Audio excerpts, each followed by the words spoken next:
second non-quarterback to throw a TD to Jerry Rice. I know, Al, you knew the other one. That was Harry Sidney.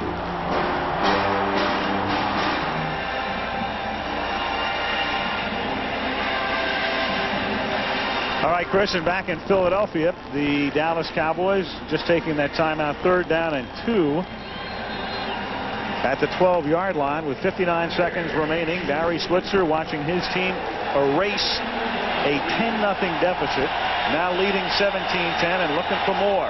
Herschel Walker split left, Sanders in motion.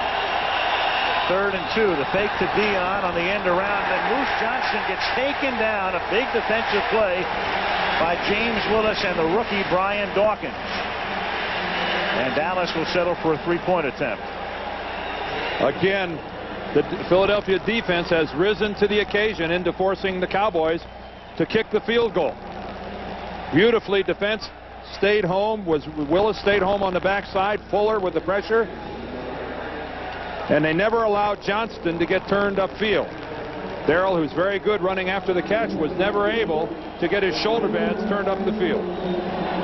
31-yard attempt. Jet puts it down. Bonio bangs it through. So the Pete fumble and the recovery. And Emmitt Smith and the Cowboys have reeled off 20 unanswered points. And now lead it by a score of 20-10. And guys, it's very early in all of that, but if the Dallas Cowboys somehow get it righted, win the game, get Irvin back, and become the old Cowboys, you'll look back, I think, to Herschel Walker's run back tonight. Down 10-0. There are plays that make huge differences, and he jump-started them with that run back. I'll take that 96-yard drive, too, Al. I think they'll look back. If all those things that you mentioned happen, they can look back towards the end of the year and say, that was a very defining moment for our football team. That 96-yard drive was extraordinary. Well, 10 points is still 10 points, and we have seen the Cowboys here in 1996 surrender leads of greater than that. Weren't they up 17 to Indianapolis? 18? And away that went. But again, Al, I think, hit a home run with this one. You're right. It's Herschel Walker that got this thing lit up and maybe gave this team some hope that we can get something done. The crowd was roaring at that point, and Herschel on that run back was able to momentarily take the crowd out of the game, and now they've really taken the crowd out of the game. And now in the second half, we're going to see what effect Ty Detmer can have in moving the Philadelphia offense. Ground ball kickoff, one of the few things the Cowboys have not done well over the last 45 minutes or so. And now Detmer, a Heisman Trophy winner, but like so many Heisman Trophy winning quarterbacks, a fizzling career in the NFL. Well, he's familiar with the offense. He was with offensive coordinator John Gruden up in Green Bay, where, again, he sat on the bench most of the time because Brett Favre is a very durable quarterback, and John Gruden and Ty Detmer looked like choir boys. And the other quarterback on the Eagles roster, who listed as their 3rd quarterback, Bobby Hoying, the rookie from Ohio State, who hasn't seen any action in the NFL. 1st and 10 at the 40-yard line. Detmer throws a little behind Irving Fryer, but he's able to reach back and make the catch, and there is Hoying. It's not a bad call, just to kind of get his feet wet. He doesn't have to worry about it sitting in at halftime. Hey, I can complete this ball out there. That's a good call. About 8 seconds left in one play, and Jerry Jones will be along at the half, feeling a lot better than he did at the end of the quarter. We'll talk to Jerry, obviously, about Michael Irvin. Michael able to come back. He can start practicing, I guess, theoretically at midnight. His suspension ends after this game. And meanwhile, the right knee problem, Rodney Peete, obviously a problem, and they're saying that he is gone for the night. That word coming up from our producer, Kenny Wolf, down in the truck, along with Craig Janoff, have been manning the helm here for a decade now. Long time, guys.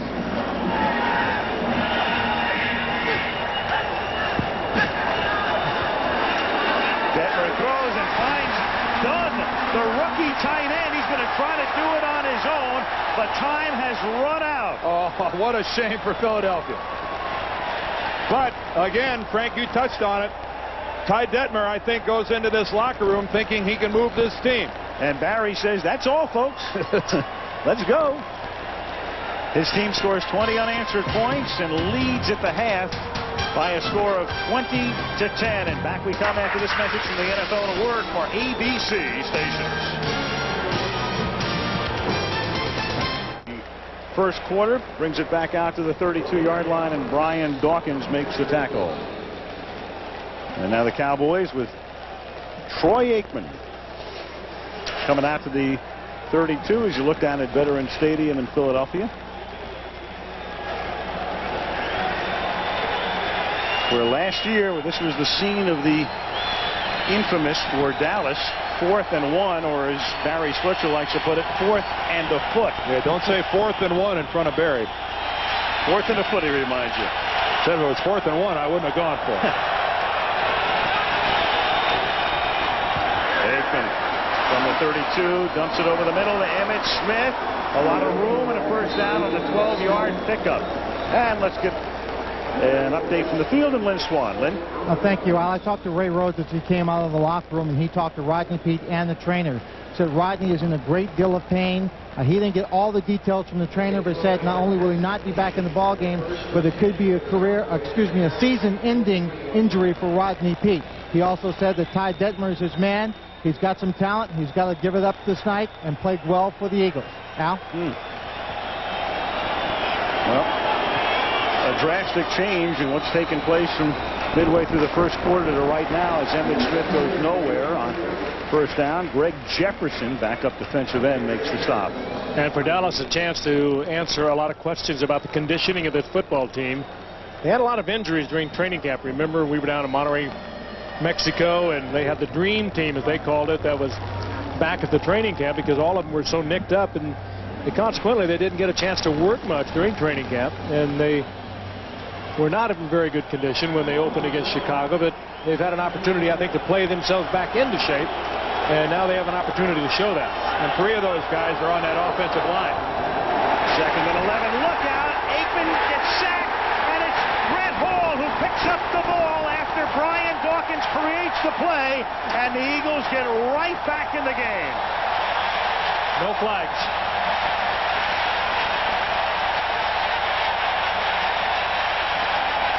You notice that on the play before, James Willis came on a blitz up the middle.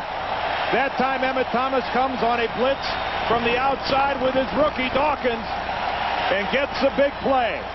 Down by 10, the Eagles have gambled defensively, and boy, has it paid off.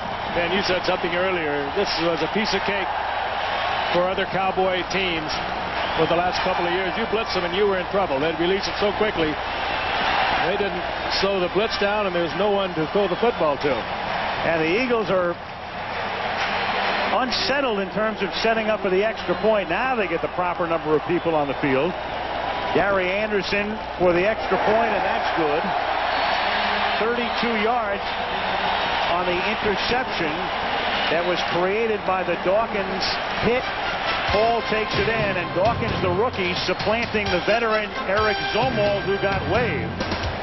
And it's Dawkins doing the waving right now as he puts the Eagles right back in the game.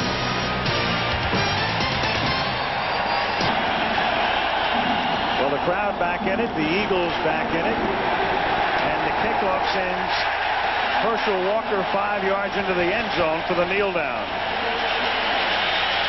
As we were talking to Ray Rhodes last night about Brian Dawkins, he said he gives me the best range, the best cover, but more importantly, he's the best playmaker that I have at safety. And no bigger play will Mr. Dawkins make in the near future than that one against Troy Aikman. Red Hall dances into the end zone, and you would struggle to find a football team after losing their starting quarterback that needed that more than the Eagles. First down at the 20-yard line. And Emmitt Smith picks up 4. Monday Night Football is being brought to you by the new Dodge. It's about change. Circuit City, the choice for price, selection, and service. And Brewery Fresh Budweiser, who reminds you, fresh beer tastes better. Well, the Eagles back in it, the crowd back in it. Emmett Thomas and John Gruden looking on, but the news on Rodney Peete is not good at all. Torn patellar tendon in the knee, surgery tomorrow, most likely. Second down and 6 as Emmitt Smith takes it up to the 27-yard line, tackled by Zordich. And now the Eagles have to think about a season with Detmer and Hoying, or do you go into the market? And there's one guy available in that market right now before the trade deadline. Would his number be 12? It might be, but his number might be number 1 as Larry Allen comes up a little gimpy. Would you dial an Atlanta or a Las Vegas area code to find this guy? Well, you have. I'm thinking of the other guy. I'm thinking Jeff George. You're thinking Randall Cunningham. I'm thinking Randall Cunningham. Yeah. I can see him warming up. Yeah, that's funny. Here, I think you're thinking of Randall. Right. That's You're why right. I'm thinking 1. You're thinking 12.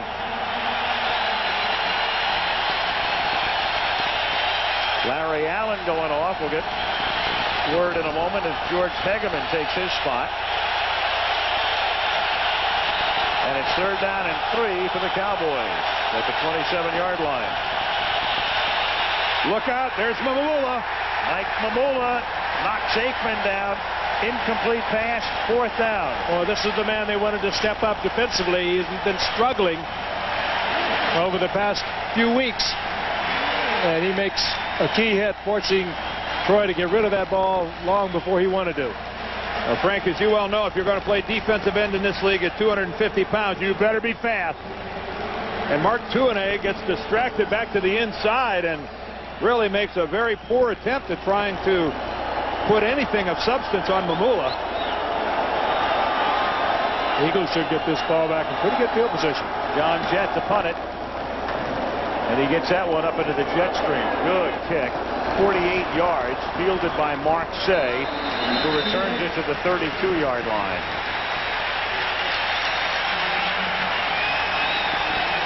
Mike Mamula saying we're back in it, and he ain't lying. 3 minutes into the 3rd quarter, it's Dallas by 3.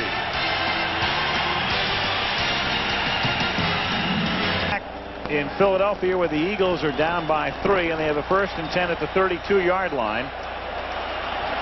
Aikman looking on as Ty Detmer, the one-time Heisman Trophy winner. That was botched up from the very beginning. Detmer's trying to set his backs. Start prior to the snap, number 72, offense. 5-yard penalty, 1st down. Dallas is not a big blitzing team, or they haven't been, but if one of the things you would expect them to do to somebody like Ty Detmer, who has not played that much over the 4 years he was with Green Bay, little experience whatsoever, comes into a tough situation like that, you would expect them to bring a lot of people. Safety blitz, corner blitz, get in his face. Now the burden falls on everyone else in the Eagles huddle to pick up some of the slack and help him out. 1st and 15, and Ricky Waters gets knocked down in the backfield as Broderick Thomas, guy who's been around with Detroit, Tampa Bay, and Minnesota, and then gets picked up here, makes the stop. Broderick Thomas, remember the Cowboys losing Dixon Edwards and Robert Jones, so they had to go out and get an outside backer and a middle backer, and they picked up Thomas and Fred Strickland, 2 pretty good ones. They're especially happy with Fred Strickland in the middle. They lose some range and some playmaking ability with Thomas. But Strickland, they feel that was an upgrade. 2nd and 17. Now Detmer throws. It's caught at the 33 by Ed West, longtime Green Bay tight end, who played there with Detmer. He takes it out to the 35-yard line. Larry Allen on the bench. Doesn't seem to have any of the medical staff around him, so we'll probably see him come back into the lineup. Think about Detmer. Having worked at Green Bay for 4 years, and with John Gruden up there, and also Ray Rhodes was there when they drafted him in the 9th round, so he must have saw something he liked, but he most certainly knows the offense. And even though he doesn't get all the work that Rodney would get during the course of a regular week, he obviously has had a lot of experience with this offense, even though not in combat. 3rd down and 7. Detmer, a perfect 3 of 3 for 55 yards so far. And he loses the football, coughs it up, and there is the big cat. Leon Lett with the recovery. Tony Colbert forced it. And that's Detmer's fault. He has to